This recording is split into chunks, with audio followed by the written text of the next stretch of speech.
Hello, dear friend. You are watching the 2021 astrology prediction for people who have their sun or rising sign in Leo. Very different year in front of us, hopefully better and more productive. And for you, actually quite interesting, especially when it comes to personal life and relationships. But before we dive deeper into those important events, let me share with you one special gift which I have prepared. It's a free calendar, astrology calendar for 2021 January. And you can just check the link below. You will be able to receive the PDF immediately. If you are interested, we are also offering the full version of the calendar, which comes with an in-depth webinar. So let's get started with the social planets, Jupiter and Saturn. They are actually the most important when it comes to those general predictions because they are moving fast enough for us to notice the influence, but not too fast so that it just doesn't bring any significant changes. Jupiter will actually trigger two houses in your chart. But for the most part, so between January and the middle of May and August and the end of the year, Jupiter will be in your seventh house. Pretty interesting position, especially if you want to improve your personal life.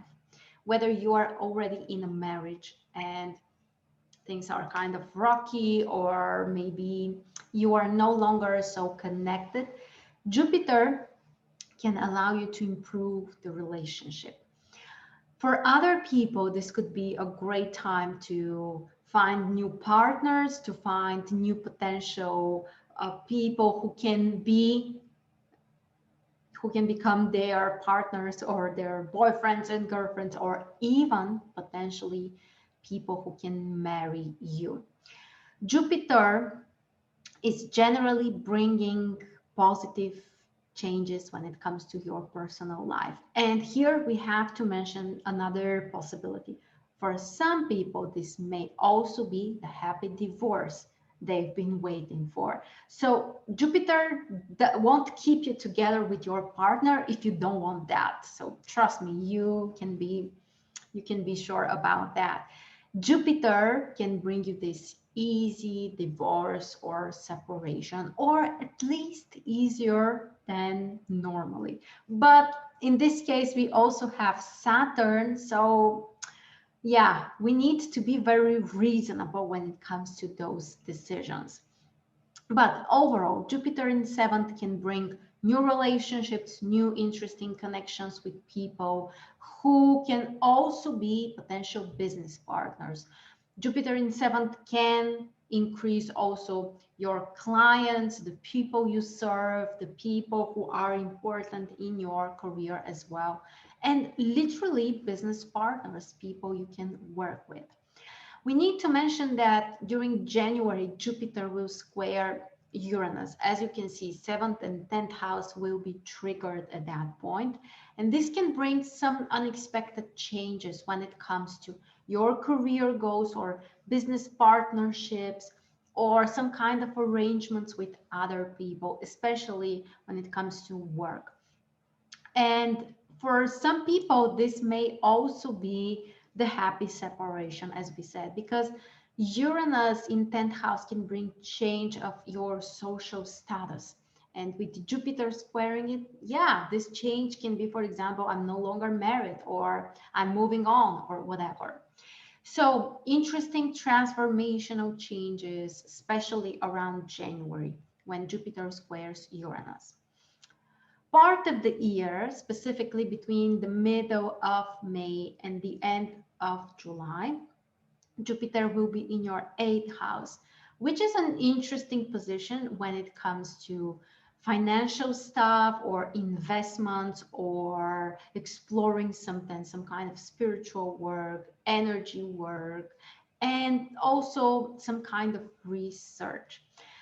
Jupiter in eighth house can allow you also to handle easier with some kind of critical situations or to learn to be a better crisis manager. Sometimes we need those qualities as well. And overall, to dive deeper into exploring maybe some secrets, maybe something that you are not really aware how it works or why it works or whatever. So it could be exploring spiritual philosophies or some occult practices or energy healing practices, or just doing some kind of research. Next, we need to mention, we already kind of did that, but let's go deeper on this Saturn position. Because Jupiter won't be alone in your 7th house. Actually, Saturn is there through the whole year, specifically between the 2nd and the 14th degree. It's very important to find if Saturn and when Saturn will cross the cusp of your 7th house. In order to do that, you can use my free birth chart calculator. The link is below, and just check the degree of the cusp of your 7th house. Or if your sun is in Leo, then check the degree of your sun and find out whether Saturn will actually have an opposition with your sun. Those could be moments of some changes or transformations when it comes to relationships. You might feel triggered by other people. You might feel provoked in some way. And also there could be the need for more structure and stability in your relationships. Normally with Jupiter in 7th house, we would say, okay, it's a great time just to flirt, to experiment, maybe try this partner, maybe try the other one after that, see who fits more your needs or whatever. With Saturn being there, probably it won't happen like that. Probably you will have some quality partners, potential partners, but they won't be so many, but instead they might be a higher quality partners. And it's more about having this serious, responsible attitude. So probably it won't be just the flirting and the experimenting and just having the nice time together, but also supporting each other, being there for each other, taking some responsibility, and maybe even having the desire to make things official or formal or public in some way. And I want to remind you that actually for marriage, Saturn is very important. When we are doing personal forecast prediction for someone, and if they want to learn, okay, is it possible for me to get married? We always want to find some Saturn aspects. That applies especially to the method of solar art directions, but even in transits, Saturn can also play a major important supportive role to make things formal, official, and more stable, specifically in your relationship. Okay, another thing, Saturn is also squaring Uranus, but it will happen 3 times. It's about February, June, and December. And those could be, again, some kind of potential changes, maybe unexpected.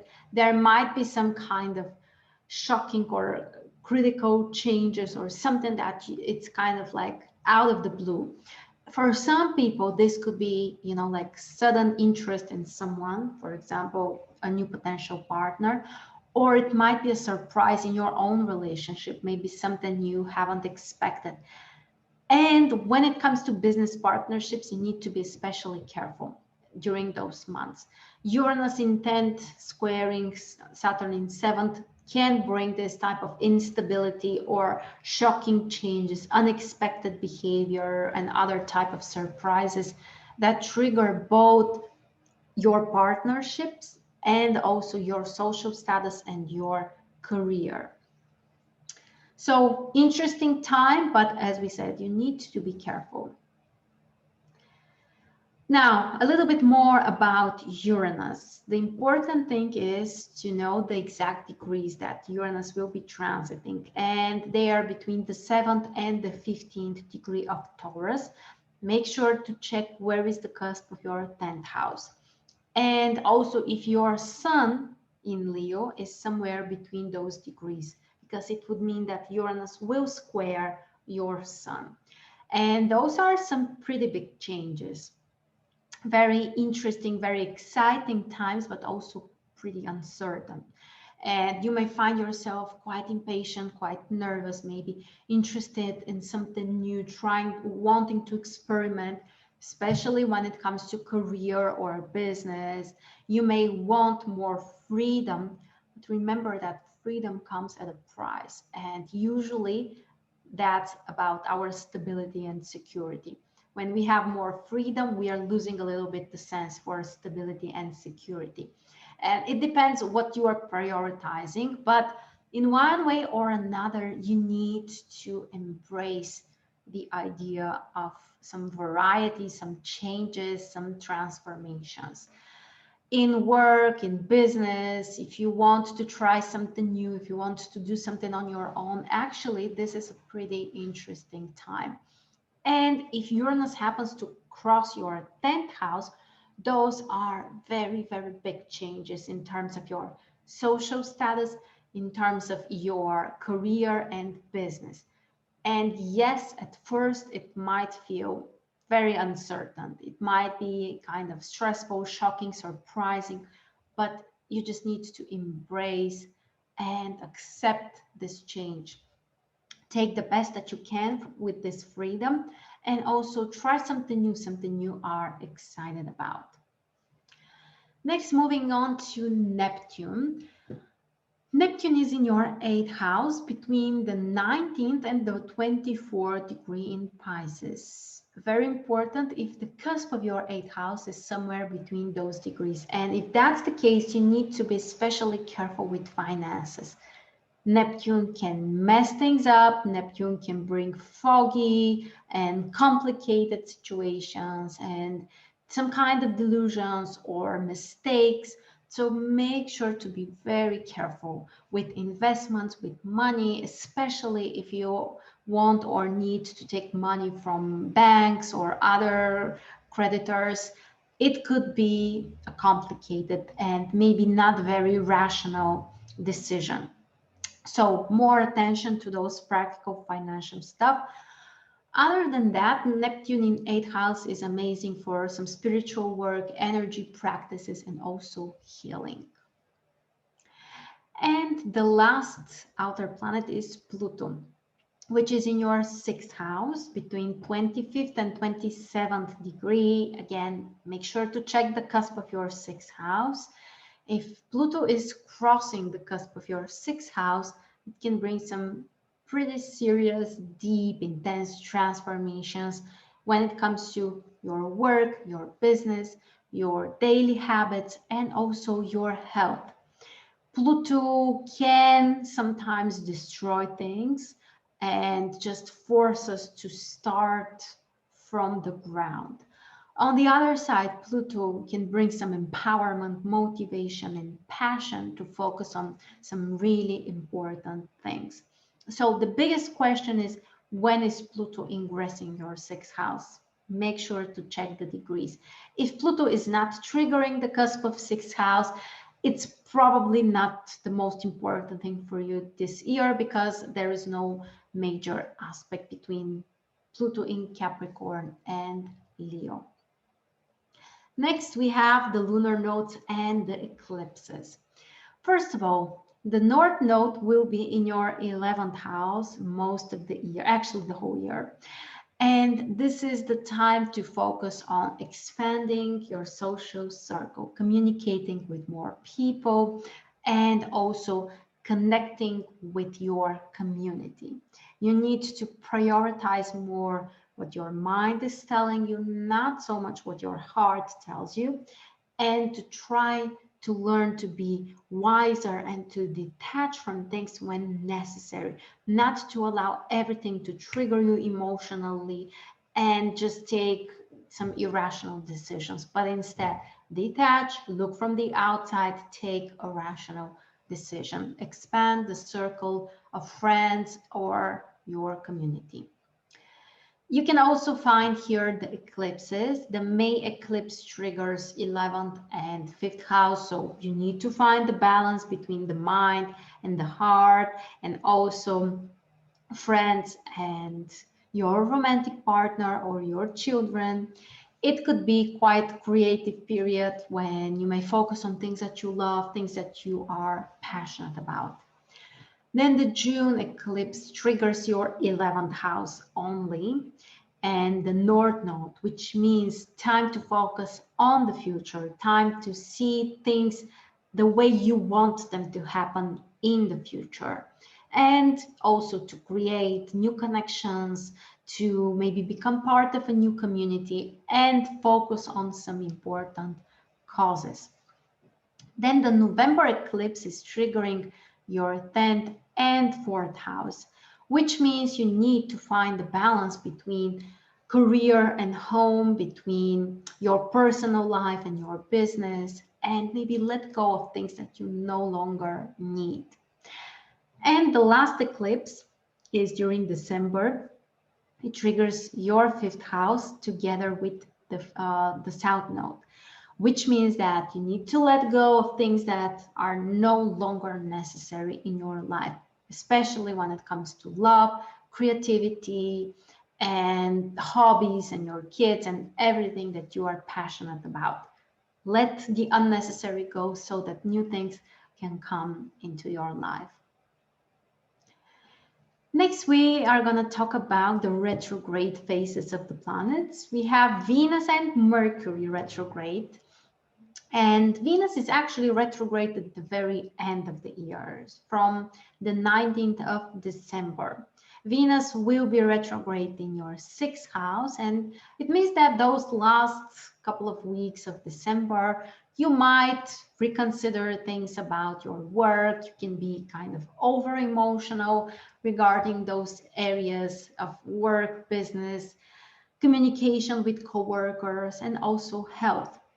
Think about what is it that you truly want in those areas, and is there something that you need to let go of, something you need to reevaluate, or perhaps something you want to restart when it comes to work, business, and your daily routines. And finally, we need to talk about Mercury. Mercury, which will be retrograde 3 times during 2021, only in the air signs, which means that for you, it will trigger 3rd, 7th, and 11th house. Those are the houses of communication and connection with other people. And those are the areas that you may need also to reconsider, maybe to reevaluate and perhaps change a bit. You can see here the first retrograde phase triggers your 7th house, which is more about your partnership, your marriage, your one-on-one communication with other people. Then the summer phase triggers your 11th house, which is more about the groups, the community, the social circle around you. And finally, the September-October phase of Mercury triggers your 3rd house, which is about your closest environment, your friends, maybe some relatives, and also certain ideas that you might reconsider. Overall, Mercury, as we said, triggers air signs. In your case, those are also air houses. And it's about communication and also way of thinking. That's what we need to change. So with that, my friends, we covered the most important events during 2021. Again, remember, the most important 7th house is really triggered by Saturn and Jupiter. 11th house by the North Node. So it's about communication, it's about socialization. And Uranus, in case it squares your sun or rising sign, also may bring some intense changes. Those seem to be like the most life-changing or transformational transits. Thank you so much for watching. Don't forget to get your free gift, the January calendar, through the link below. And if you like it, you can get the full version together with a full in-depth webinar about 2021. Thank you so much for joining me, and I'll catch you next time.